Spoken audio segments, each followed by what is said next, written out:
I don't know if this is gonna be a horror game or an action game. I remember it was a kid in school. He had this game and he brought it up to the school. I wanted this game so bad. Oh my god, the legendary cape in the first shot. Let's get it. Regret and hatred are all I am made of now. Insane belt buckle. Forced by all things evil to join with Spawn true fit better miserable as a companions game than a misfortune. movie anyway. Like as of that, this time 2003, the special effects just blend in much better in the game.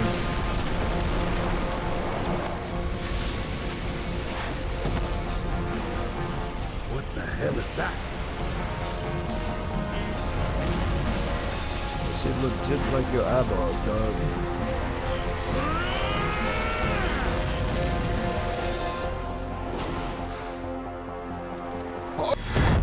Ever since I was in the 5th grade, I wanted this game. Come on, what are you doing here? Did you see the beam that just struck Central Park? I saw it. What was it? Surely a herald of things to come. Not exactly sure what it was, but it can't be good. A herald of things to come. What are you saying? I have a feeling that you're about to get involved in something that may overwhelm you. Whatever that beam was, I can handle it. Now, if you don't have anything helpful to say... What's up, everybody? Welcome to Forget the Hype.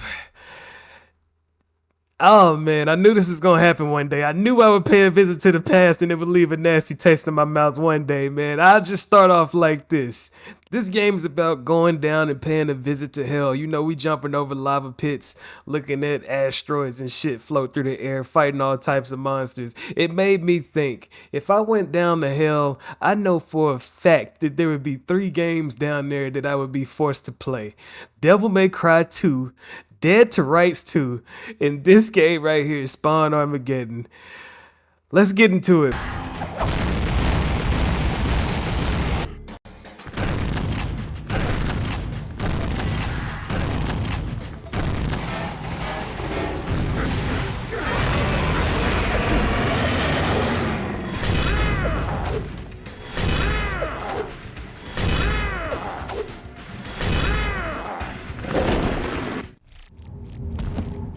Please, one more chance. We got some asshole game directors out here that really don't explain bosses.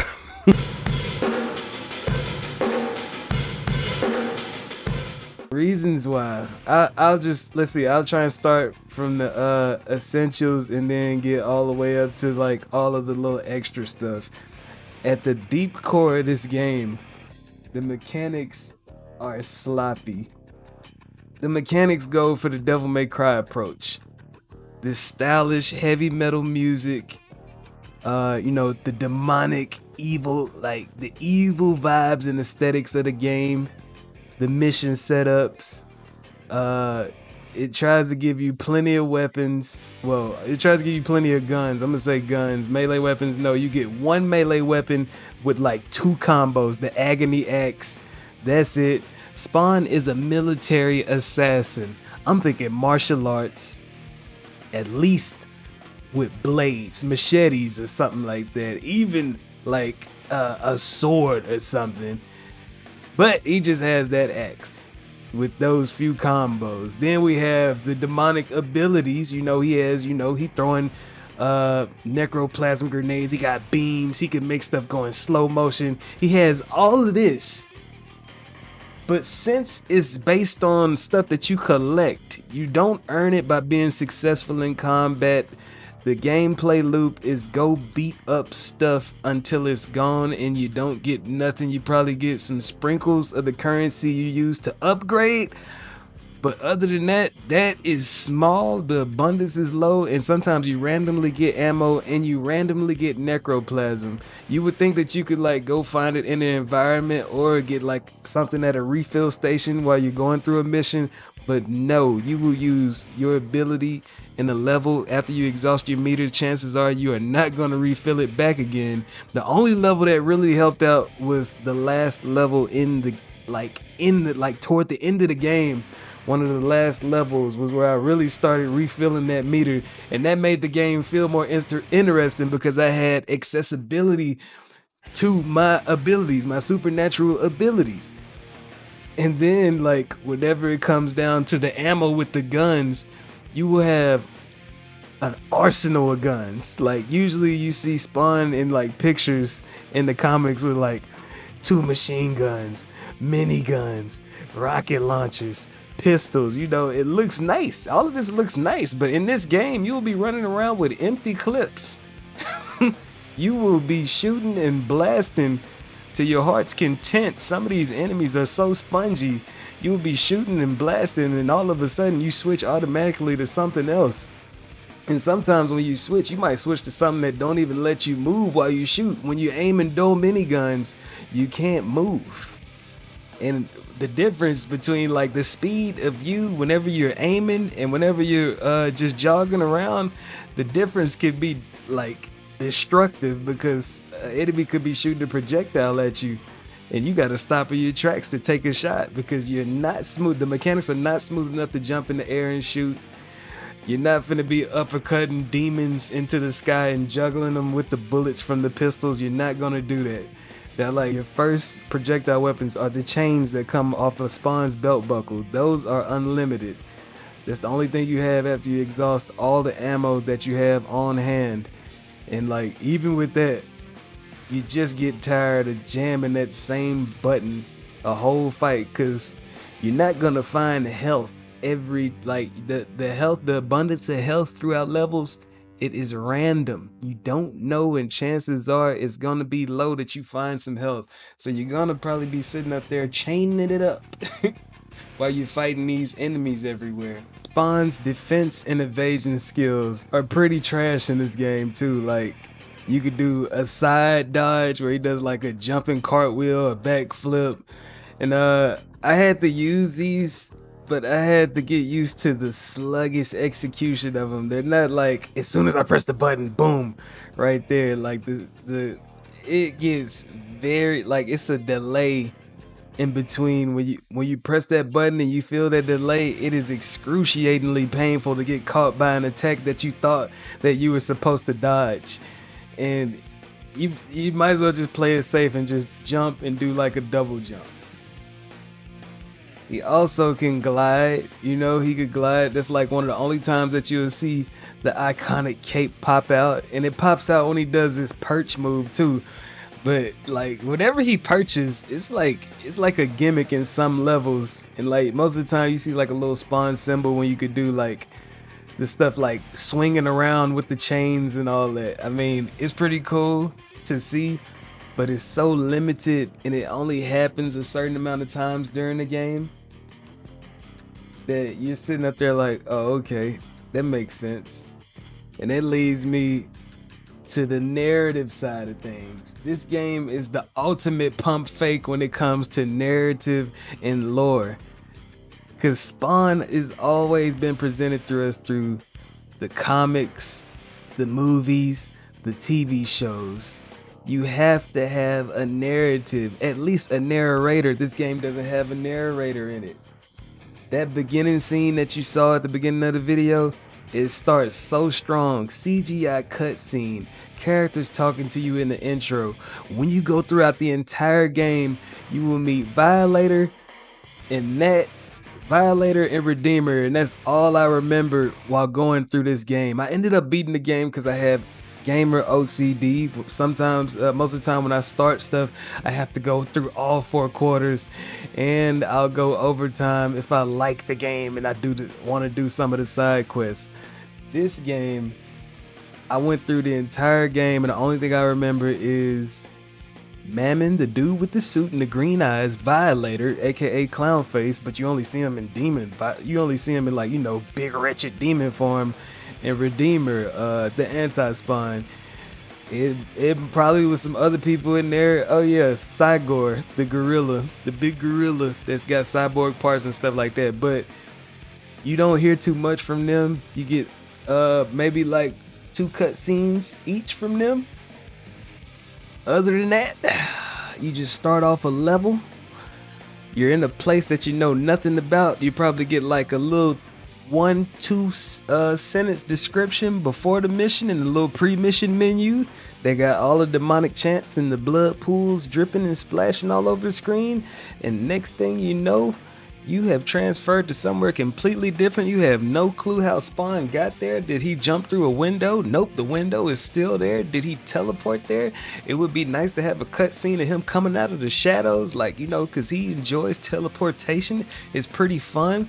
The game doesn't explore that, or even you don't even witness that within a cutscene. At least cutscene power would be nice, but he don't even get that benefit. So yeah, we sit up here just going from level to level. And the only thing pushing us is variety. That is it. That's some of the only thing that kept me going. I was like, oh, I'm in the subway now. Oh, I'm in hell now. Oh, now I'm off in Central Park. And that's just how it was going, man. Like, that narrative matters so much. Like I said, you got this CGI cutscene in the beginning, and the only reason why I knew I beat the game is because it started getting so stressful toward the end. Like, the last fight sequence that I had, I ran away from everything to solve the puzzle of the level. I had to go destroy these consoles. But when I got to the last room in the level, you could hear the voice on the intercom say, all remaining security report to the control room. So everybody that I ran past kept teleporting into the room while I was fighting. I was sick. And I wasn't getting no type of health collectibles, only like a few. I was like bare bones doing it. Oh yeah, and in this game, if you die, you have to start all the way from the beginning. And when you get later, like in the later parts of the game, some of those levels are so long that I stopped playing like multiple times just because I was like, I am not about to play this over again. Not right now. And I was just like, all right, let me sit back and relax. Let me sit back and relax. And like, if the gameplay loop was more enjoyable, I would not mind. If they really executed that stylish approach that I see that they're going for, like Spawn doing flips and shooting a double barrel sawed-off shotgun and like having hang time in the air for a second, or hitting his slow motion ability and having the edge on combat, moving around faster than the eye can see. Like, it would be nice if all of that stuff felt good, but it doesn't play good. The playability matters so much when it comes to that, and the narrative would like have me much more motivated. Like, the playthrough would have been so much more enthusiastic if I would have had more context to what's going on. Why did I go to the docks and see a demonic tank chasing me? Like, I need more. I need more, like, when it comes to the themes, the vibes, the descriptions of what's going on. Like I said, a narrator would have been nice, but I guess, I don't know if budget constraints, like, that's one thing that this game is also giving me a feeling of, that it was rushed and that somebody didn't care about how things look. I don't even know how, like, I don't know how games are tested. I don't know if they have testers come in that know about games, or if it's just people that come in and say, that looks cool, and then they just let that shit roll out, but they really have no clue what the fuck is going on. Those are the type of scenarios that play in my head whenever I see games that shouldn't come out in these states, because I see so much potential in a game like this. Like I said, it reminds me of Devil May Cry 2. Devil May Cry 2 is the sloppiest, bare bones version of Devil May Cry that you can get. And in between those, well, on the side of Devil May Cry is the classic first Devil May Cry, and the peak pinnacle Devil May Cry 3 that sprung the series back into action. So what that means is, if this game were in better hands, had more consideration, had more time to flesh it out even more, then I know it could be one of the best Spawn games ever. But that title is gonna go to the Super Nintendo game that I had as a kid. That Spawn, that game was hard as hell, but the theme, music, the vibe, even the graphics at the time, I love that game. And that game, yeah, Like that game was executed much better with the limited technologies of the 90s, because that game came out on Super Nintendo. Like, one reason why I know they wanted this game to do so much more is because that manual is packed in with so much stuff. The whole lore and biography, unless they just wanted everything to be handled with the manual, and then they were just like, hey, put the game out. We started it, we almost finished it, but yeah, when you almost finish something, it could be painful, because when you do something and that budget and stuff starts adding up and you don't execute it and it don't spread like fire whenever it initially comes out, that's when you get those nasty flops and those nasty investments. And now you can't get a sequel or another game made with that IP, because they're gonna look at the sales on something and they're gonna be like, I wonder why nobody bought this.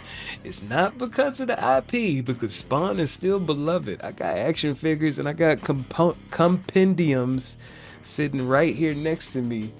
It's gonna be the game, the mechanics, the core of it. And as somebody who stands for the gaming culture, I'm just gonna ask anybody out there to take notes. Any developers, if you see this, take notes. Still shout out to Namco. This doesn't take away from Namco's greatness, because almost every game, like, after this, they had to do like crowd control combat, like the Devil Within mode on Tekken 5, Urban Reign that I played earlier this like last year. Those games had very solid mechanics going for it. They were executed so much better. The improvement is seen. I don't even know if it's the same team or the same people that was working on these games, because you know people fluctuate throughout the gaming industry with the jobs that they have. Shout out to my homies. They tried to shoot this game some bail. They tried to tell me that maybe I would have loved this game back when I was a kid. I strongly disagree with them. I think they got on rose-tinted glasses. They said that they liked it back when they were kids. No. Angel Station. But this is insane, man. So much fighting, so much. It is done. The hellhole is closed.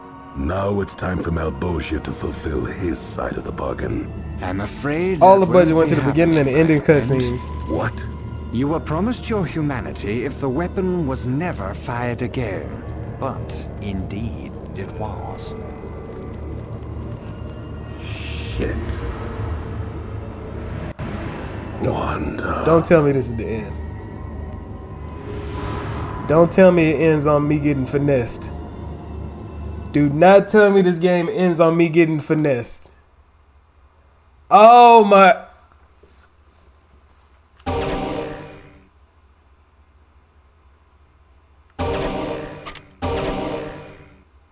If you agree with me, man, if you can relate to me, man, leave a comment. What was something in this game that had you nauseous, or this game that had you disappointed? And if you think this game is great, please point something out to me, you know what I'm saying? Let me see the brighter side of things. Help me out, man. Help me out, man. Maybe it can redeem it. I'm a Spawn fan. To any Spawn fan watching this, I'm a Spawn fan. My fandom held me throughout to the credits rolled.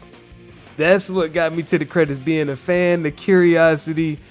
But like, even the ending to the game, it couldn't save this game for me. But yeah, man, like I said, y'all leave comments whether you agree or disagree with what I said during this video. And I'm gonna catch y'all next time. Y'all be safe though.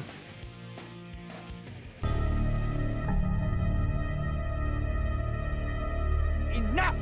You set me up. Be quiet, Spawn. I did no such thing. Though I did want the two of you to meet. How did you know I wanted you here? You wanted me here? I was just tracking him so I could kill him. Calm down. If we work together, we might find a solution that benefits us all. We're collaborating with angels now? Angels are involved with all of this. All right, I've had enough. You two can bicker among yourselves. I'm going to find my answers my own way.